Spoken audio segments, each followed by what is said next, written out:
Everyone likes to hear a good story. When the story is good, one likes to hear it again. And if, by chance, one is part of that story, there is no end to the number of times one can hear that story again and again.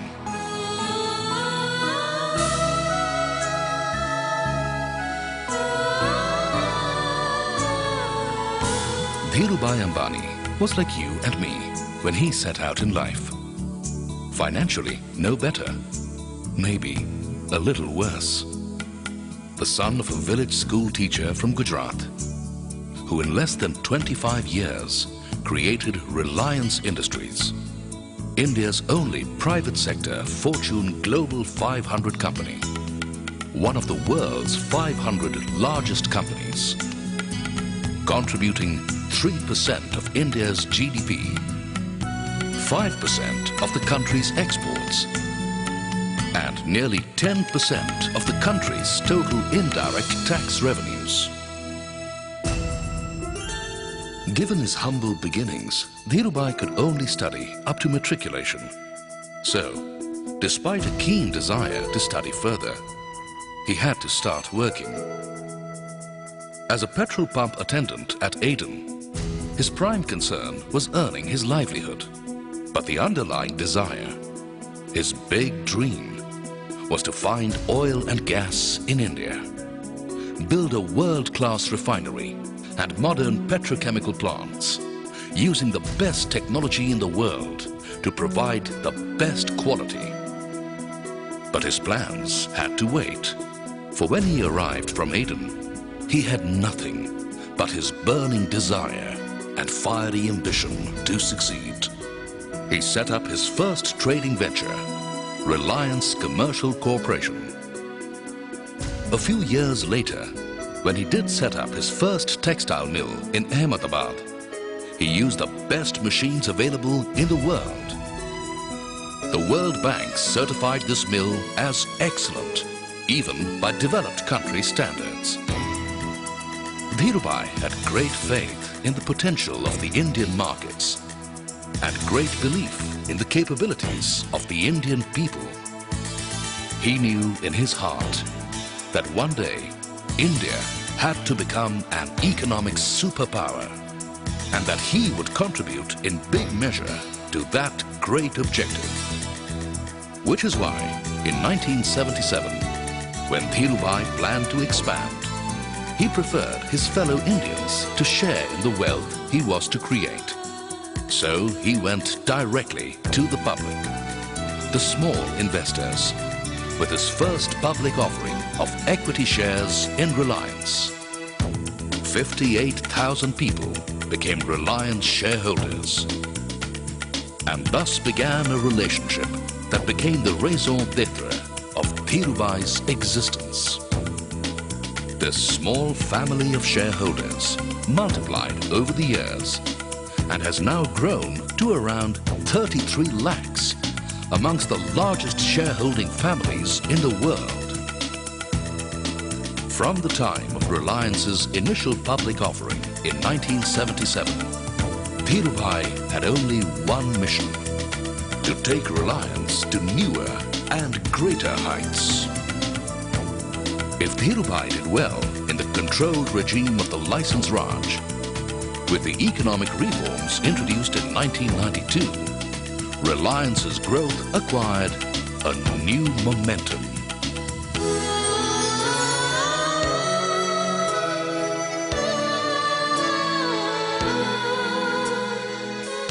It was his capacity to dream big, his desire to achieve more, his dedication and relentless effort to convert his dreams into reality that made Dhirajlal Hirachand Ambani the inimitable Dhirubhai, a man who met the world on his own terms, becoming a benchmark unto himself.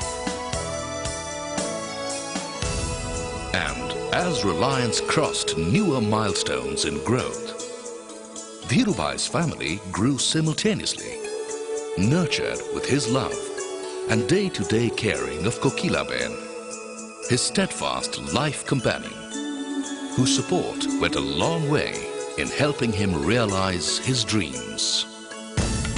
Dhirubhai was always one to create his own road.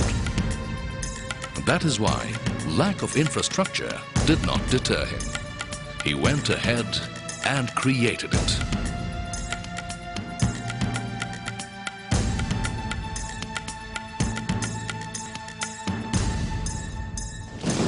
A natural disaster tests the preparedness and crisis management abilities of even the best organizations. The magnitude of calamities that Reliance had to face time and again could have undermined the confidence of a lesser man. But not Dhirubhai. His grit and determination, his power to inspire and motivate, worked miracles. Reliance came through many such tests with determination and a sense of purpose. The flash floods at Patal Ganga laid waste the mighty complex.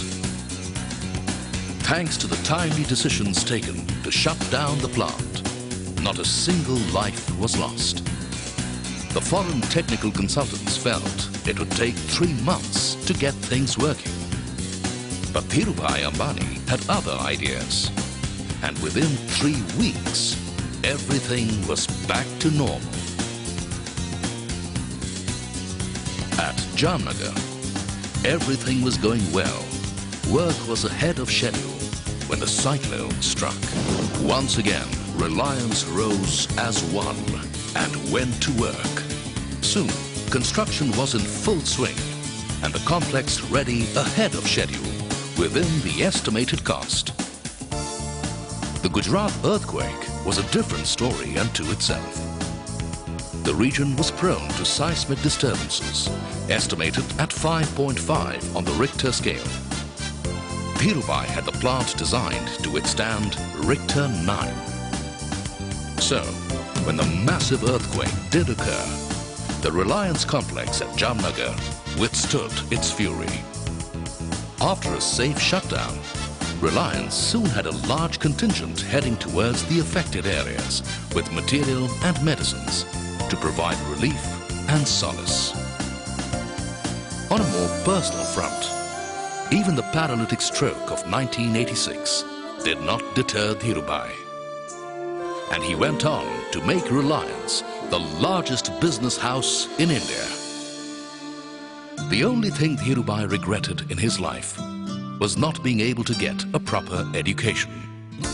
The Dhirubhai Ambani Foundation now runs or supports educational institutions, from school levels all the way up to professional courses.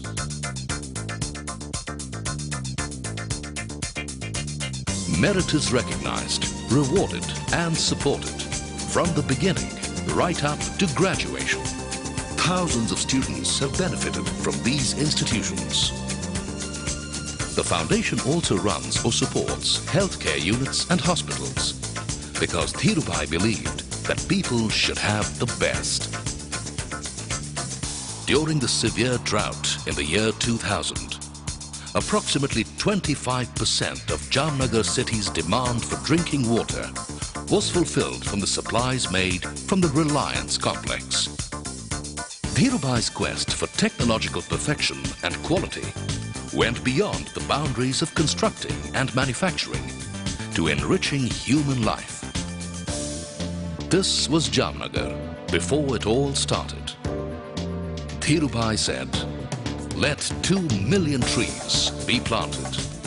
And this is Jamnagar now.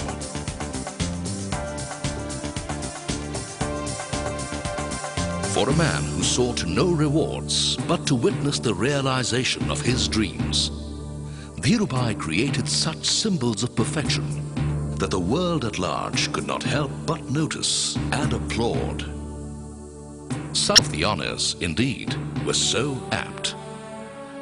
The Dean's Medal from the Wharton School, honoring a man who had not even gone to college, but had learned some wonderful lessons in life. the Lifetime Achievement Award from the Economic Times, a Media Award and a recognition of his spirit and mission, his fruitful relationship with his shareholders. From Vicky, a recognition of his entrepreneurial spirit by his peers, Indian entrepreneur of the 20th century. The BMC Civic Reception and Citation was an honor from the city that gave him the opportunity to realize his dreams. It was always Dhirubhai's contention that money-making did not interest him. He was doing it for his shareholders, whom he always regarded as his family. And he did make a lot of money for them, both in returns and growth. Dhirubhai achieved what he did because he dreamt big and put in everything he had to realize those dreams. He got himself the best people, inspired and motivated them to strive and achieve beyond their imaginations. He delegated and empowered them to go forth and do the impossible, to do what no one had ever done before in India. These are just some of the pearls of wisdom which Dhirubhai lived by. Our dreams have to be bigger, our ambitions higher, our commitment deeper, and our efforts greater. If you can dream it, you can do it. Think big, think fast, think ahead. Ideas are no one's monopoly. You do not require an invitation to make profits. Growth has no limit. Pedigree is no longer of any significance in modern India. It is performance that is crucial. If you work with determination and with perfection, success will follow. Meeting deadlines is not good enough. Beating deadlines is my expectation. Pursue your goals even in the face of difficulties. Convert adversities into opportunities. Do not accept defeat. Challenge negative forces. The past will give in. You will certainly win. Never give up. Courage is my conviction. Hope is your most powerful weapon. Self-confidence is your greatest asset. Give youth a proper environment. Motivate them. Extend them the support they need. Each one of them has an infinite source of energy. They will deliver. I bet on people. Ordinary people achieve extraordinary things in reliance. We need 1,000 Dhirubhais, if not more. I firmly and sincerely believe this. Till my last breath, I will work. Work is worship. Between my past, the present, and the future, there is one common factor: relationship and trust. This is the foundation of our growth. It is our hope that future generations of entrepreneurs in our country will derive inspiration from his thoughts and deeds and accomplish his dream of making India an economic superpower.